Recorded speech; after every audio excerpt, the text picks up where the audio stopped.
Muy buenos días con todos los presentes. Los saludamos desde Telesalud del Hospital Nacional Arzobispo Loaiza del Ministerio de Salud para darles la bienvenida a la telecapacitación, nutrición y alimentación en enfermedades hepáticas crónicas dirigida por nuestro ponente, el licenciado Marcos Omar Arias Padilla, nutricionista del Departamento de Nutrición y Dietética del Hospital Nacional Arzobispo Loaiza. Asimismo, invitamos a todos los participantes a realizar sus preguntas en el apartado de chat de Zoom para ser respondidas al final de la ponencia. Bienvenido, estimado licenciado Arias. Es un honor tenerlo el día de hoy con nosotros. Le doy el pase para el desarrollo del tema. Adelante, por favor.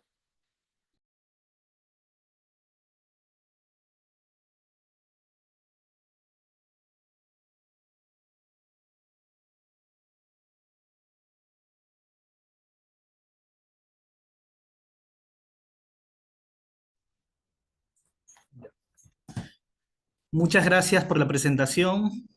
También un saludo a todos. Mi nombre es Marcos Arias Padilla. Hoy día vamos a hablar un poco de nutrición y enfermedades hepáticas, con un especial énfasis en enfermedad hepática crónica, eh, la de etiología más común, la cirrosis hepática. ¿Ya? Antes de comenzar, vamos a dar una pequeña introducción, algo a modo de introducción, ¿no? Algunas consideraciones anatómicas. El hígado se encuentra en el cuadrante superior derecho del abdomen, dentro del espacio peritoneal, en la parte inferior del diafragma, justo debajo de la caja torácica. El peso aproximado del hígado es más o menos 1,8 kilos en hombres y 1,4 kilos en mujeres. ¿Ya? Eso es con respecto a las consideraciones anatómicas. Respecto a la fisiología, tenemos que, para saber nosotros son las consecuencias de la desnutrición de la cirrosis hepática, primeramente tenemos que aterrizar cada uno de los conceptos. Tenemos que saber o recordar, porque la mayoría ya debemos saber, de qué se va a encargar el hígado. A modo de repaso vamos a hablar de la fisiología del hígado, cuáles son las funciones del hígado que cumple con respecto a la nutrición. Lo primero, el hígado cumple una función de síntesis, por ejemplo, o de producción, produce glucosa a partir de dos vías metabólicas importantes como son la glucogenólisis y la gluconeogénesis. Tal vez eso vamos a profundizar un poquito más adelante, ¿no? Eh, También, aparte de ello, se encarga de producir triglicéridos a partir de ácidos grasos y colesterol a partir del acetato, que el acetato se produce a partir de la derivación también o la neutralización de alcohol a nivel del hígado. Eso es ya un puntito ya aparte. Otra función importante del hígado es la producción tanto de proteínas transportadoras o proteínas plasmáticas y también de proteínas fijadoras. Por ejemplo, la albúmina, la prealbúmina, la proteína fijadora de retinol, la proteína C reactiva, la metalotioneína, diversas proteínas como la transferrina, un largo etc. también. Otra función de producción muy importante es la síntesis de lipoproteínas plasmáticas. Por ejemplo, la VLDL, la famosa VLDL, y la pre-HDL. También se encarga de la producción del sistema de defensa antioxidante. Por ejemplo, el glutatión es producido dentro del hígado. Eso se encarga de reducir cuando hay un exceso de radicales libres, por ejemplo, dentro del organismo, el glutatión se encarga de reducirlo para que no cause su efecto de toxicidad, o sea, una mayor elevación de radicales libres y una mayor producción o preservación de la inflamación.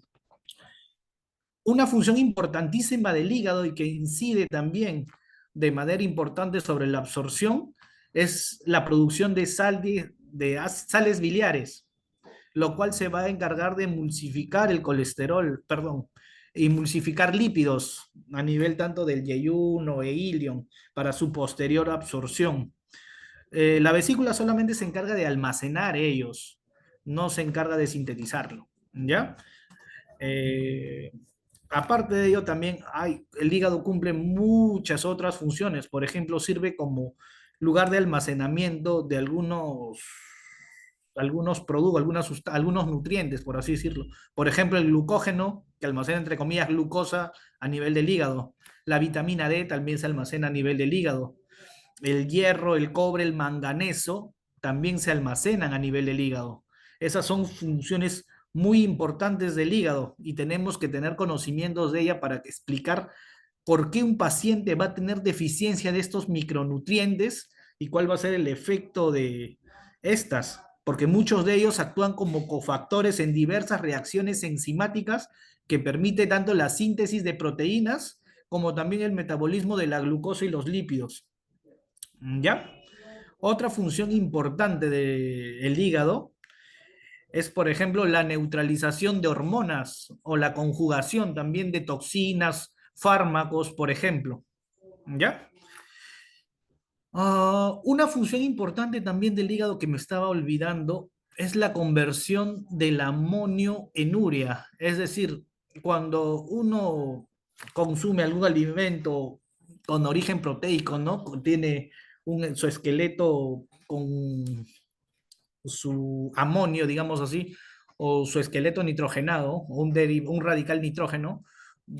Esto para detoxificarse se necesita ir al hígado a continuación, neutraliza, por así decirlo, transformándolo en urea y posteriormente excretando esta sustancia por el riñón. Algunos factores de coagulación, eso ya se explicó, hablando acerca de la síntesis de proteínas. ¿Ya? Respecto al hígado, también me olvidaba de algo muy importante respecto a su fisiología, ¿no? El hígado es un órgano muy vascularizado que va a recibir como irrigación tanto arterial como venosa. La vena va a aportar la mayor cantidad de irrigación del hígado, que representa aproximadamente el 70% de este.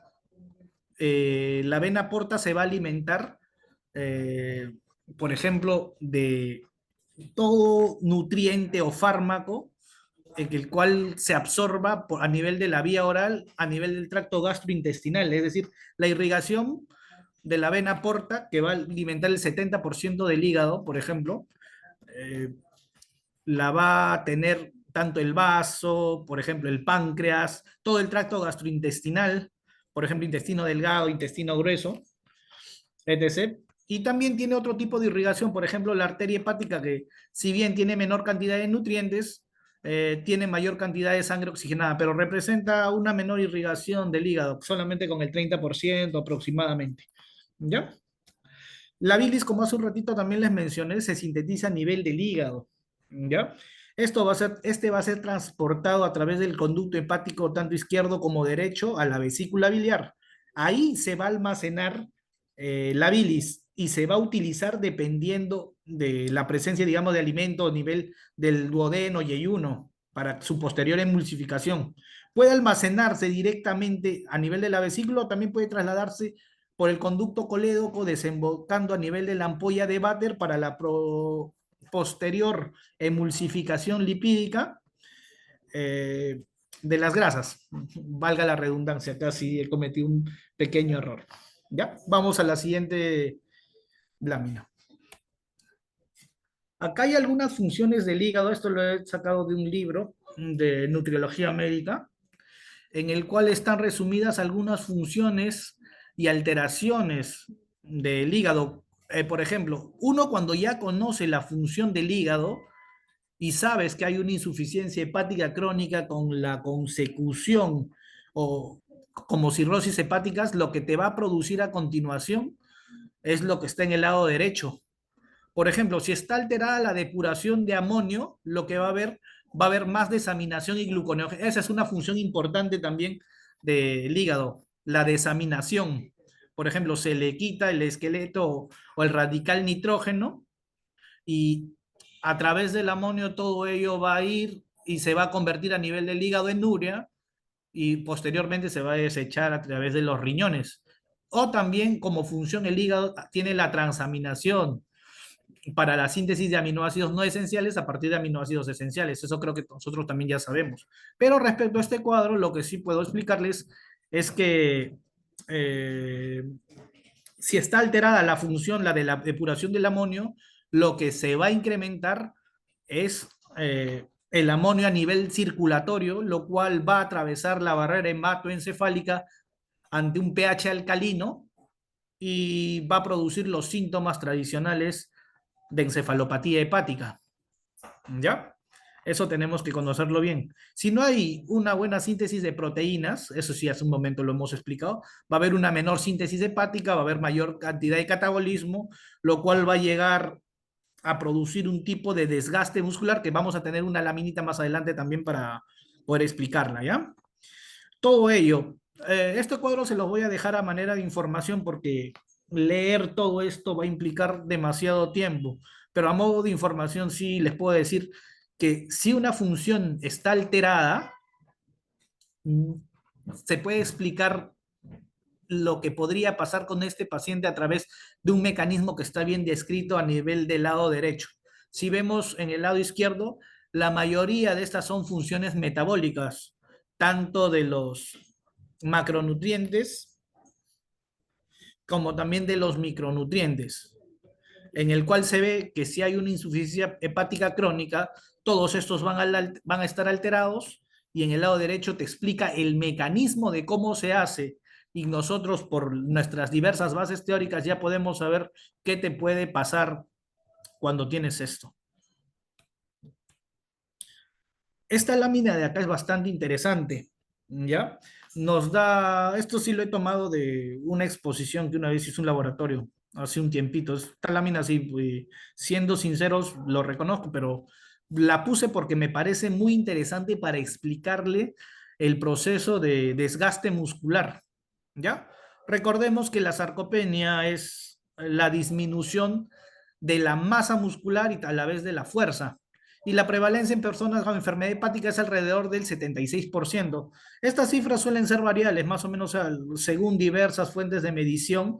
Por ejemplo, si es una valoración global objetiva con los tradicionales ABCD, antropométrica, bioquímica, clínica, dietética, podría tenerse un cierto valor. Y otro también con algunas pruebas de tamizaje, por ejemplo, NRS 2002, BGS, MUS, etc., etc. Pero de manera resumida, sintética, podemos decir que más o menos la prevalencia de sarcopenia en estos pacientes es alrededor del 76%, y esto se agrava con el estadio de la enfermedad. Es diferente tener un child A, child B o child C, por ejemplo.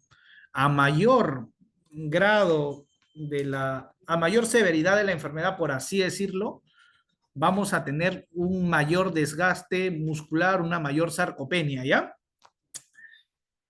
Eh, Vemos la lámina derecha, ¿ya? Cirrosis hepática. Los mecanismos para explicar el desgaste proteico muscular o el desgaste muscular de manera general se evidencian en esta lámina.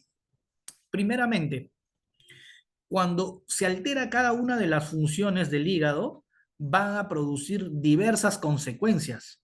Hace un momento hablamos de que cuando el hígado está alterado, va a haber una mayor acumulación de amonio a nivel de la circulación plasmática y va a atravesar la barrera hematoencefálica, ¿cierto? Si hay mayor, también si hay mayor disponibilidad o mayor cantidad de amonio a nivel sanguíneo, lo que se va a estimular es la vía de la miostatina. Para el que no lo conoce, la vía de la miostatina es un regulador negativo de la síntesis de proteínas o del anabolismo muscular. Ejerce una función antagónica al mTOR. Recordemos que el mTOR, el sistema mTOR se encarga de una regulación positiva de la síntesis de proteínas, es decir, en términos, en cristiano, se aumenta la masa muscular cuando está activada esta, mientras que cuando está activada la miostatina, se reduce la síntesis de masa muscular o síntesis de proteínas, lo cual va a producir un tipo de desgaste muscular, ciertamente. También, una función del hígado que me olvidé mencionarlos es de la detoxificación. A través de la circulación portal prácticamente el hígado anula o detoxifica de bacterias, reduciendo la posibilidad de endotoxemia, es decir, de una mayor permeabilidad del intestino a algunas bacterias patógenas. Pero si el hígado no tiene una buena función, va a haber una mayor cantidad de endotoxemia, una mayor permeabilidad intestinal y se va a preservar una inflamación crónica en este tipo de pacientes. Y cuando hablamos de inflamación crónica, creo que todo el mundo ya sabe aquí de que hay mayor liberación de interleuquina 1, interleuquina 6, factor de necrosis tumoral alfa. Cuando todo esto se incrementa, se va a prolongar la inflamación y en términos cristianos, ¿no? Se incrementa la gluconeogénesis, lo cual va a producir que haya un desgaste del músculo esquelético, se liberan tanto alanina como glutamina, se llevan al hígado y esto va a hacer que se produzca mayor cantidad de glucosa a expensas de la depresión del músculo esquelético periférico, por así decirlo. ¿Ya? Esto va a hacer que haya desgaste muscular, ¿no? Lo siguiente, como ya sabemos, ¿no? También, en la cirrosis hepática, que es el estadio final de toda enfermedad hepática crónica, hay un desbalance hormonal también. Se produce una manifestación clínica tradicional de esta enfermedad, es el hipogonadismo, con una menor cantidad de testosterona y disminución de la hormona de crecimiento. Estas dos hormonas son de tipo anabólico, es decir, permite la síntesis de músculo o fomenta el anabolismo, ¿ya? Si hay una alteración en este eje endocrino, va a haber menor cantidad de síntesis o va a haber menor cantidad de músculo sintetizado. Recordemos, la testosterona tiene una mayor cifra en hombres que en mujeres. Es por eso que los hombres tenemos mayor cantidad de masa muscular. La hormona de crecimiento funciona de manera similar. Y ambos estimulan la síntesis de proteínas. Es decir, es una función más o menos antagónica a la miostatina, que es un regulador negativo de la síntesis de masa, de la síntesis de músculo, por así decirlo. ¿Ya? Es decir, cuando hay mayor cantidad de miostatinas, se inhibe el crecimiento muscular, mientras que cuando hay mayor cantidad tanto de testosterona o mayor cantidad de hormona de crecimiento, hay mayor síntesis de masa muscular. ¿Ya? Lo siguiente es la famosa gluconeogénesis. Eso creo que hace un momento ya lo explicamos. Es decir, se va a producir un cambio en el estado metabólico tal del ser humano que tiene cirrosis hepática, produciéndose una mayor resistencia a la insulina. Es decir, que la glucosa no va a ingresar de manera periférica a sus sitios de acción donde va a tener que ejercer su función de combustible metabólico. ¿Qué va a hacer el organismo para tratar de compensar esto? Mayor gluconeogénesis. ¿Qué hace esto? Degrada la alanina y glutamina en el músculo esquelético periférico, lo lleva al hígado para sintetizar glucosa y se perpetúa este estado metabólico de incremento de la glucosa a nivel plasmático y resistencia a la insulina. Pero ¿qué es en el músculo? Va a encargarse de depletarlo, degradarlo. Es decir, va a haber menor disponibilidad de músculo por aumento del hipercatabolismo. Y esto va a estar a la vez mayormente preservado por un mayor grado de inflamación. ¿Ya? Aparte, el hígado también produce algunas alteraciones como disminución del magnesio y del zinc, por ejemplo. Esto que va a producir una sensación de disgeusia. ¿Qué es eso? Cambios en el sentido del gusto. El paciente va, al tener cambios en el sentido del gusto, va a tener una menor cantidad de ingesta de alimentos porque siente insípido el sabor. Sumemos a esto que muchas veces se prolongan algunas dietas restrictivas, por ejemplo, dietas hiposódicas, hipoproteicas, hipográseas. Algunos erróneamente, antiguamente creían que para un paciente con cirrosis todo se tenía que dar hipograso, hipograso, hipograso. Hoy en día se sabe que no es tanto así. Es decir, y encima súmale a ello que la dieta no es apetecible, tiene cambios en el sentido del gusto, el paciente va a ingerir menores cantidades tanto de calorías como de proteínas, sumado a otros principios inmediatos, y va a prolongar o va a acelerar aún más la desnutrición. Súmale a ello que también va a haber anorexia por el cambio del estado metabólico propio de la cirrosis hepática o a través de algunas manifestaciones clínicas. Por ejemplo, cuando el paciente tiene ascitis, tiene sensación de llenura precoz por una distensión abdominal. Por ejemplo, puede presentar también gastroparesia, que es retraso del vaciamiento gástrico en este tipo de pacientes, lo cual va a hacer que el paciente constantemente no tenga apetito. Súmale ello que la comida no es apetecible y encima tiene cambios en el sentido del gusto, va a haber una mayor aceleración de la desnutrición y se va a perpetuar este desgaste muscular. ¿Ya?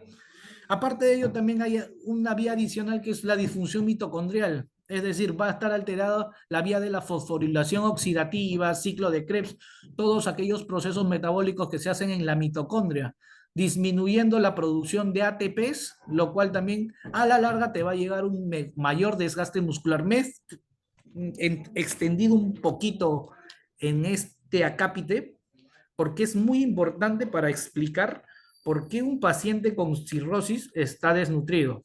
¿Ya? Y esto es muy importante, ya que a partir de acá prácticamente podemos deducir cómo, a partir de esto nosotros podemos llevar toda esta problemática en un cuadro para analizar los problemas y plantearnos objetivos e intervenciones. Los efectos de los fármacos, esto de manera breve nomás vamos a hablar. Podrían utilizarse algunos diuréticos, por ejemplo, hidroclorotiazida. Algunos pacientes tienen retención hídrica, por ejemplo, ascitis. Esto va a ayudar a que el paciente pueda orinar, digamos así, más rápido, evacuar algún tipo de líquido. Bloqueadores beta, como el atenolol, propanolol, usualmente esto lo usan para combatir la hipertensión portal, que es una manifestación clínica propia de la cirrosis hepática. Respecto a los disacáridos no absorbibles, creo yo que es el punto más importante de acá. La lactulosa, el cual se usa tradicionalmente, los que ya vemos este tipo de pacientes, para combatir la encefalopatía hepática. ¿Cómo actúa esto? La lactulosa lo que va a hacer es acidificar el pH del colon, impidiendo que se absorba el amonio para que luego el amoníaco para que luego posteriormente vaya a la barrera hematoencefálica.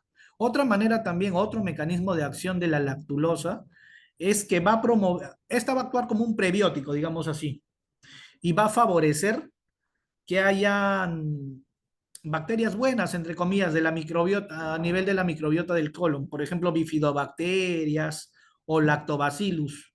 Es decir, va a promover el crecimiento de una microbiota positiva en depresión de una microbiota negativa. ¿Ya?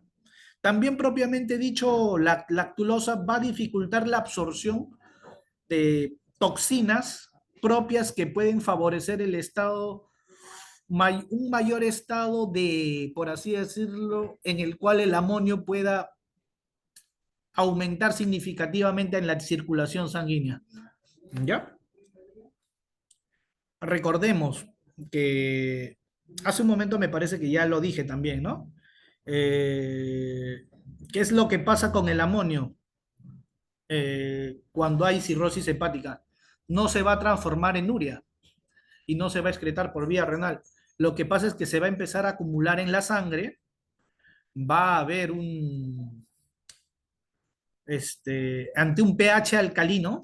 Recordemos el pH del organismo humano es de 7,35 a 7,45. Si este pH aumenta, digamos, más de 7,45, es decir, un pH alcalino, se va a favorecer que éste atraviese la barrera hematoencefálica, produciendo a continuación las principales manifestaciones clínicas de la encefalopatía hepática.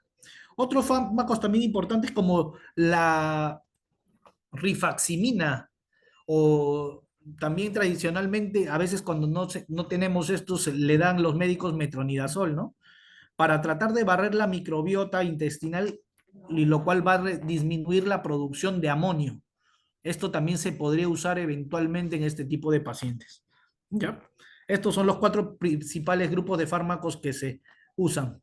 Para nuestro caso, el prebiótico lactulosa, que es un disacárido no absorbible, tiene mucha importancia clínica, ya que la encefalopatía hepática muchas veces va a determinar un mayor o un menor aporte de proteínas cuando nosotros hagamos nuestra intervención. ¿Ya? Eh, Métodos para evaluar la severidad de la enfermedad hepática. Esto es principalmente cirrosis hepática. No olvidemos que la cirrosis hepática es el estadio final de todas las enfermedades hepáticas. Eh, Todas las enfermedades hepáticas crónicas, es decir, todas estas al final prácticamente desembocan en cirrosis hepática, ¿no? Esta se va a caracterizar por una alteración histológica difusa del parénquima hepático, con posterior fibrosis, y cuando es cirrosis hepática hay presencia de nódulos de regeneración, ¿ya?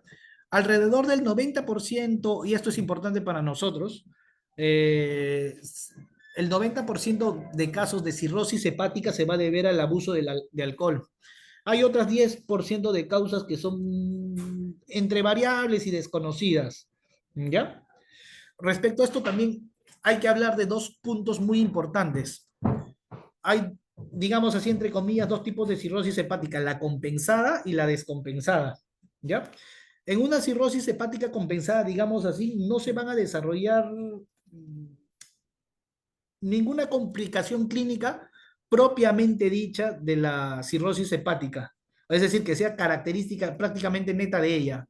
Pueden haber otros síntomas inespecíficos, como por ejemplo adinamia, por ejemplo astenia, que es cansancio generalizado, ¿no? Mientras que en una cirrosis hepática descompensada, ahí sí va a desarrollarse complicaciones clínicas propiamente de la cirrosis. Por ejemplo, encefalopatía hepática, hipertensión portal, ictericia, ascitis, hipogonadismo, disminución del tiempo de protrombina, que también es muy importante, o prolongación del tiempo de protrombina, que es muy importante, eh, hasta coma hepático. Es decir, esa va a ser la diferencia entre uno y otro. Y les menciono esto porque más adelante en un cuadro de requerimientos nutricionales vamos a ver algunas recomendaciones en base al grado de compensación o descompensación de este tipo de pacientes. ¿Ya? Métodos para evaluar la severidad de la enfermedad hepática. Bueno, esta puntuación de Child-Pugh, vamos a ver dos, la puntuación de Child-Pugh y la puntuación de Mel. ¿Ya? La puntuación de Child-Pugh se desarrolló inicialmente para evaluar la mortalidad posterior a la cirugía posttranseccional de varices esofágicas. Eso les digo de manera histórica, ¿no? Actualmente se usa para clasificar el grado de la disfunción en hepatopatía crónica, ¿ya? Estos son los puntajes. Recordemos, hay 5 variables. De las 5, 3 son bien cuantificables porque son valores de laboratorio, tales como la bilirrubina, la albúmina y el tiempo de protrombina, y hay dos que están más ligados al criterio clínico, al ojo clínico, por así decirlo, ¿no? En el cual el médico va a clasificar tanto de ausente, leve, moderado, en la encefalopatía también, dependiendo sus escalas de evaluación, ¿no? Pero respecto a esto, vamos a decir algunas cosas importantes. A mayor grado de puntaje, hay una mayor severidad de la enfermedad. Bueno, ¿qué novedades son? Acá estamos describiendo esto. Lo que sí les podría decir es cómo se va a clasificar la mortalidad dependiendo de los puntos. Tradicionalmente el Child A se considera entre 5 y 6 puntos y el Child Pucat como tasa de mortalidad al año tiene de 0% y a los 2 años tiene más o menos 15% de mortalidad. El Child B oscila en un puntaje alrededor de 7 a 9 puntos y la mortalidad al año va a estar alrededor del 20% y a los 2 años va a estar alrededor del 40%. Y el Child Set sí tiene un puntaje bastante elevado, son de 10 a 15 puntos aproximadamente. No, es lo que es, ¿no? 10 a 15 puntos, 15 es el total, pues si todos tienen 3, digamos así, 5 por 3 es 15, ¿no? Y esta va a tener una mortalidad de 55% al año y 65% a los 2 años. Es decir, en este tipo de pacientes se va a ver que a mayor puntaje, la mortalidad se va a incrementar significativamente. Y también el grado de desnutrición. ¿Ya? Por ejemplo, el cuadrito que hace un rato explicábamos de la sarcopenia en este tipo de pacientes para un Child C es muchísimo más acentuado y las vías metabólicas que van a condicionar todo esto son mucho más acentuadas. Hay otro método para evaluar la severidad de la enfermedad hepática que se llama puntuación MEL. Eh, Esto se usa tradicionalmente para la asignación de órganos en pacientes con enfermedad hepática crónica o en cirrosis hepática, o para priorizar pacientes que requieren ser trasplantados, es decir, a un mayor número de resultado, un paciente tiene mayor prioridad en lista de espera. La puntuación MEL se divide desde menor de 9, 10 a 19, hasta mayor de 40. Y ya, según este cuadro que cada uno de nosotros puede ver, tiene una tasa de mortalidad, es decir, a mayor puntaje, digamos así, la asignación de órganos para este tipo de pacientes es muchísimo mayor. Y debajo de la ecuación de MEL tradicional vemos un cuadro de MEL corregido, por así decirlo, en pacientes con retención hídrica. Bueno, el primero era el más antiguo, en el cual se usaba el método para priorizar asignación de órganos en pacientes con cirrosis hepática, ¿no? ¿Cuál era el problema? ¿Por qué se creó el segundo? Y en el cual toma en cuenta el parámetro de sodio, ¿no? Era porque se veía que algunos pacientes, a pesar de que tenían un bajo puntaje MEL, estos pacientes tenían una elevada mortalidad, es decir, los pacientes se morían. Era porque prácticamente no se tomaba en cuenta la retención hídrica en este tipo de pacientes.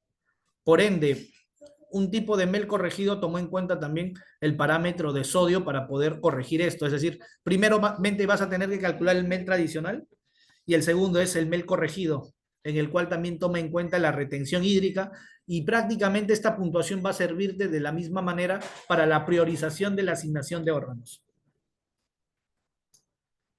Patogénesis de la malnutrición. Expliqué, me parece bastante en el cuadro anterior, pero vamos a darle una pequeña repasada a esto, ¿ya? Lo primero, en este tipo de pacientes con cirrosis hepática, enfermedad hepática crónica, va a haber una disminución del apetito y la anorexia. Creo que eso ya lo expliqué hace un momento. Te va a condicionar tanto el grado inflamatorio con liberación de citoquinas proinflamatorias como interleuquina 1, interleuquina 6, factor de necrosis tumoral. Aparte de ello, también esto va a estar condicionado por la disgeusia, tradicionalmente asociada a disminución tanto del zinc como el magnesio. Y aparte de ello, también algo que no les dije, me parece, es que en este tipo de pacientes va a estar aumentado los niveles de leptina, que es una hormona que va a condicionar la sensación de saciedad en cada uno de nosotros. Si la leptina está aumentada, el paciente va a tener una sensación de saciedad precoz. Aparte de ello, en este tipo de pacientes también va a haber un mayor gasto metabólico basal, per se a la enfermedad solamente. Por ende, ¿cómo se explica la desnutrición con esto? Con la brecha nutricional. Es decir, el paciente va a tener mayores requerimientos, pero va a tener menor ingesta. ¿Ya? También, que condiciona la disminución de la ingesta oral, tenemos náuseas y saciedad temprana. En este tipo de pacientes hay ascitis, lo cual puede condicionar tanto gastroparesia como distensión abdominal, lo cual va a producir retraso del vaciamiento gástrico y sensación de llenura precoz. Aparte de esto, también va a estar condicionado por la ingesta de alcohol. La ingesta de alcohol muchas veces condiciona que el paciente tenga menor apetito. Todo ello se va a traducir al final en disminución de la ingesta oral. Inanición. La inanición es una característica clínica que muchas veces se va a presentar en pacientes que están, si están de manera ambulatoria, por así decirlo, este tipo de pacientes van a tener inanición porque van a necesitar hospitalizarse frecuentemente a mayor grado de escala de severidad de la enfermedad. Y si ya están hospitalizados, este tipo de pacientes muchas veces va a estar condicionado porque va a haber muchas veces procedimientos que van a hacer que el paciente se salte comidas de manera involuntaria. Es decir, hay una biopsia, hay un análisis del laboratorio en el cual el paciente necesita estar en ayunas. Este paciente muchas veces no ingiere comida. De esta manera se va a explicar que el paciente tenga menor ingesta oral. ¿Ya? Reducción de la absorción intestinal. La malabsorción generalmente está asociada a disminución de la síntesis de sales biliares, lo cual hace un momento les expliqué que el hígado se encarga de sintetizar las sales biliares que después va a producir estas que tienen como función la emulsificación de lípidos para su posterior absorción a nivel del yeyuno o ilion. Si hay una cirrosis hepática, va a haber una disminución en la síntesis de ellos, lo cual va a condicionar también que no se absorban los lípidos o las vitaminas liposolubles. Aparte de ello, puede estar asociada a cirrosis hepática algún tipo de insuficiencia pancreática, insuficiencia biliar. ¿Ya? Sobrecrecimiento bacteriano, eso les expliqué también hace un momento, que la circulación portal que va al hígado prácticamente se encarga de eliminar los microorganismos preexistentes que pueden absorberse a nivel intestinal. Pero si hay un daño a nivel hepático, este sobrecrecimiento va a estar más proliferado. Si hay sobrecrecimiento, va a haber mayor endotoxemia, es decir, va a haber mayor paso desde el intestino a la circulación sanguínea de bacterias patógenas, por así decirlo, lo cual va a generar un daño a nivel intestinal o un cambio del estado anatómico del intestino, lo cual va a dañar las vellosidades intestinales. Todo esto asociado a sobrecrecimiento bacteriano, lo cual va a llevar a una disminución de la absorción intestinal. Y la diarrea muchas veces que se produce en este tipo de pacientes o también por el uso, por ejemplo, de lactulosa, que es un disacárido no absorbible, ¿no? Alteraciones metabólicas, el catabolismo proteico y aumento del gasto energético. Como les mencioné hace un momento, en la cirrosis hepática hay un catabolismo proteico acentuado con posterior gluconeogénesis y aumento del gasto energético propiamente dicho. Es por eso que en este tipo de pacientes no se puede dejar de dar una dieta rica tanto en proteínas como en calorías. ¿Ya? La insulinoresistencia es un producto, es decir, es un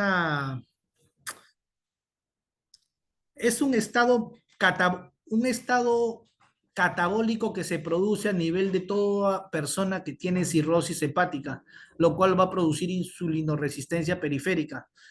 Esta va a ser la base de que prácticamente haya gluconeogénesis y mayor desgaste y mayor gluconeogénesis perdón, un mayor catabolismo a nivel del músculo esquelético.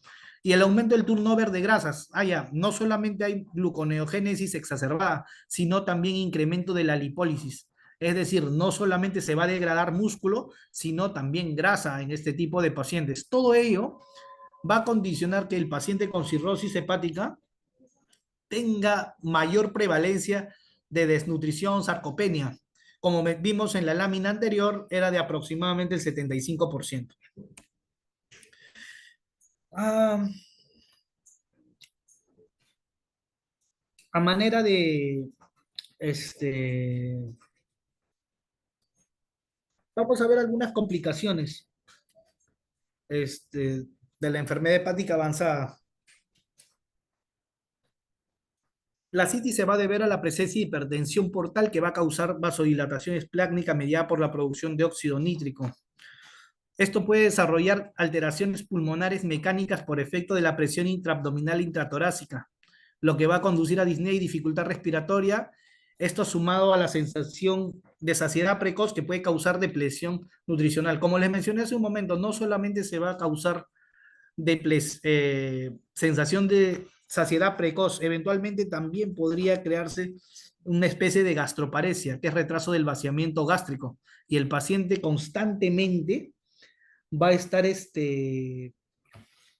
lleno, por así decirlo, satisfecho.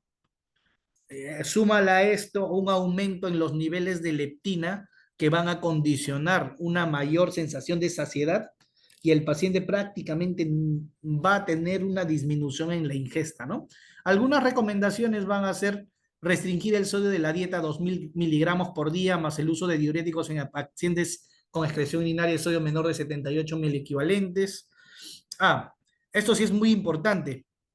Esto sí tómenlo en cuenta bastante, porque algunos creen que porque el paciente tiene una citis, siempre hay que restringirle líquidos. Esto no es del todo cierto.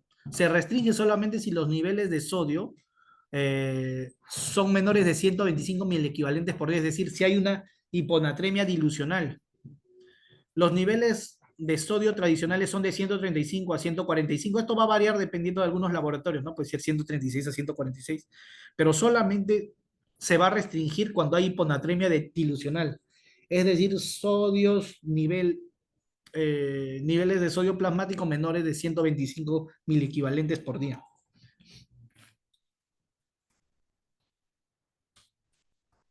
Eh, el sodio de la dieta tampoco hay que restringirla de manera severa, ¿no?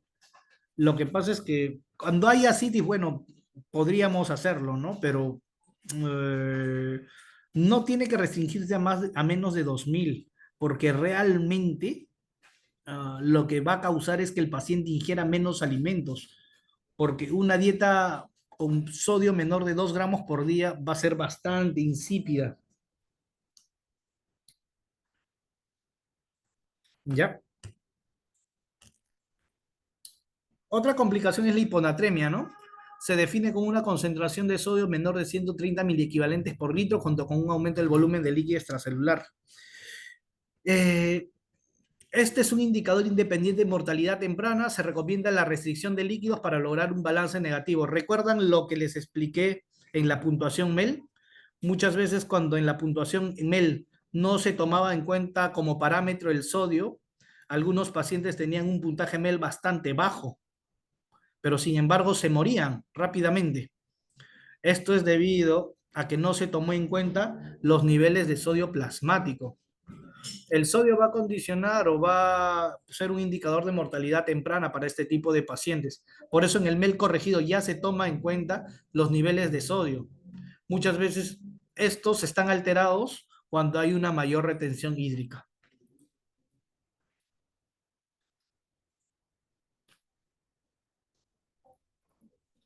También tenemos una complicación muchas veces eh, pre- este, una característica de la cirrosis hepática, ¿no? La hemorragia digestiva por varices esofágicas. Muchas veces, esta parte de acá es teoría, no la voy a leer, pero lo que sí les voy a decir es contrario a algunas de las leyendas de las que antes se hablaban, ¿no? Una hemorragia digestiva por varices esofágicas no te va a contraindicar la nutrición enteral. Eso sí, si hay sangrado activo, podría haber una alteración. ¿Así? No me dijeron porque iba, me dijo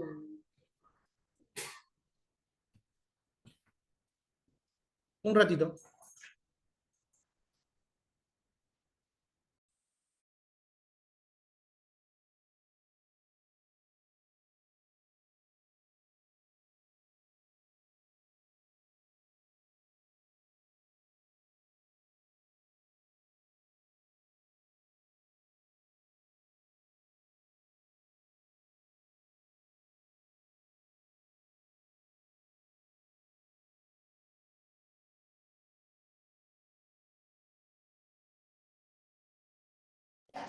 Vamos a pasar a la parte, me dicen que me faltan solamente 5 minutos de tiempo. Vamos a pasar a la parte de requerimiento nutricional, ¿ya?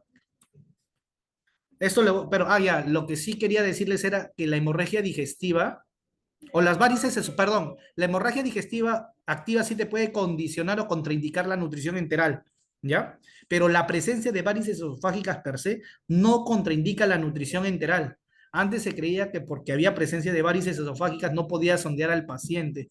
Eso sí, se tiene que tener mucho cuidado para evitar, digamos así, rasgar y que haya sangrado masivo del paciente, pero no está contraindicada la nutrición enteral, ¿ya?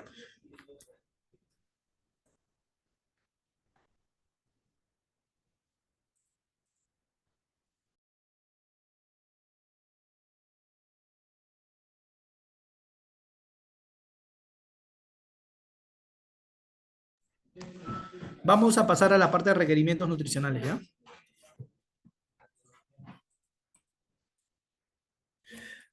Esto de acá también era bastante importante. Antes solamente se solía utilizar como método de tamizaje nutricional los que tradicionalmente ya conocemos, ¿no? NRS 2002, MNA, la valoración global subjetiva, el MUS 2000, el SNAQ. Actualmente sabemos que también podemos utilizar este que es más específico, esta prueba de tamizaje nutricional del Royal Free Hospital Nutritional Pricing Tool, que va a ser más específico para clasificar o hacer una prueba de tamizaje para estos tipos de pacientes con insuficiencia hepática crónica. No lo voy a poder detallar mucho porque realmente nos queda 5 minutos. Los métodos de valoración nutricional sumado a todos los que ya conocemos. Dos puntos importantes y que seguramente la mayoría de ustedes también ya los conoce. Decirles que la albúmina es un indicador de mortalidad y morbilidad para este tipo de pacientes, más no como un indicador nutricional. No se olviden de ello, ya que la síntesis de proteínas plasmáticas están afectadas cuando hay un daño a nivel de la arquitectura hepática. Por tanto, per se a esto, siempre, prácticamente siempre va a estar bajo los niveles de albúmina. Para lo que sí nos va a servir la albúmina es para la clasificación del grado de severidad de la enfermedad y también se evalúa como indicador pronóstico de morbilidad y mortalidad. Usualmente lo que como parámetro nutricional que se tiene más sensible para evaluar el estado nutricional es la dinamometría, ya que la fuerza se sabe claramente que una mayor fuerza muscular depende de una mayor cantidad de masa muscular, ¿ya? También se usa bastante la circunferencia muscular del brazo para ello.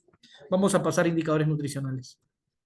Todo esto les voy a dejar tenía que explicarlo, pero ha habido un problema de descoordinación.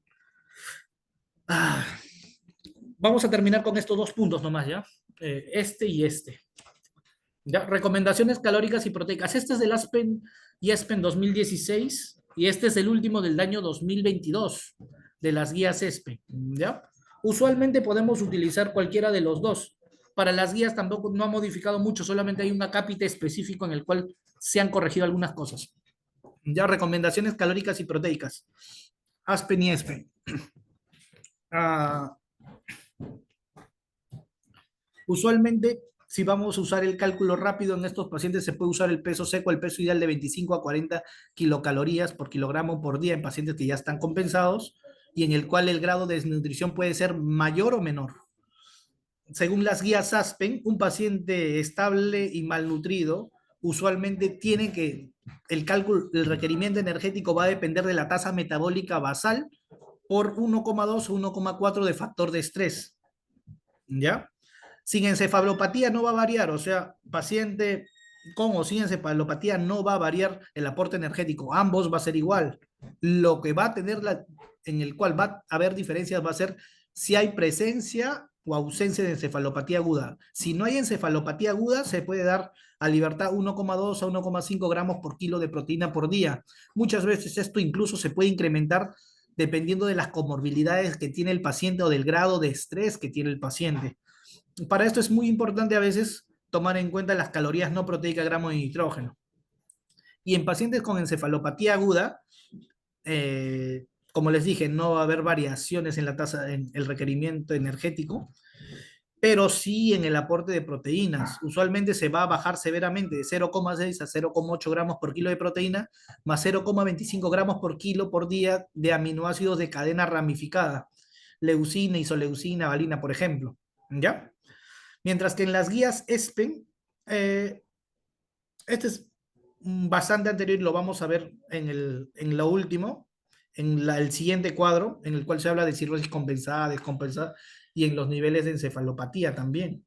Acá sí lo que podemos rescatar es los niveles de para encefalopatía 1 y 2, el aporte calórico va a ser igual que si tuviera cirrosis compensada de 25 a 35 calorías, y en el cual no va a haber restricción proteica. Se puede dar de 1 a 1,5 gramos por kilo. Mientras que en la de encefalopatía aguda, grados 3 y 4, sí va a haber una restricción proteica de 0,5 a 1,2 gramos por kilo por día con aminoácidos de cadena ramificada. Ya para terminar, esto sí es lo último, las últimas guías que nos dicen. Por eso no traté la parte de arriba. Pacientes con cirrosis compensada, más o menos sus requerimientos calóricos va a estar de 25 a 30 kilocalorías por día y sus requerimientos proteicos de 1 a 1,2. En cirrosis descompensada, es decir, ¿se acuerdan que le dije que era cirrosis descompensada? En el cual van a haber manifestaciones clínicas propias de la cirrosis hepática, ictericia, hipogonadismo, hipertensión portal, este, inclusive encefalopatía. Todos ellos, acá sí, el requerimiento calórico va a ser muchísimo mayor y el requerimiento de proteína también va a ser muchísimo mayor. ¿Ya? Si hay presencia de desnutrición, siempre se da el límite superior, que es el 35 kilocalorías por lo menos. A veces se puede dar hasta 40 a 45 kilocalorías por kilo por día. E incluso el requerimiento de proteínas va a ser mucho mayor, de 1,2 a 1,5, siempre tomando en cuenta las calorías no proteicas, gramos de nitrógeno. Si hay sarcopenia, te dice que como mínimo deberíamos darle 1,5 gramos por kilo de peso, y en obesidad sarcopénica tenemos que usar el peso corregido, que es el resultado de calcular el peso ideal más la diferencia entre el peso actual menos el peso ideal por 0,25. Eso es el peso corregido. Y en base a ese peso corregido, darle 1,5 a 2 gramos por kilo de proteína de peso. Bueno, eso sería todo. Realmente hubo un problema con el tiempo, pero le voy a dejar las diapositivas para que puedan darle una revisada. Me disculpo con ustedes por no haber podido calibrar bien mi tiempo. Yo creía que yo tenía media hora más al menos. Muchas gracias. No sé si habrá alguna duda, algunas preguntas. Sí, ningún problema. ¿Dudas? Quedo a disponibilidad de ustedes, estimados.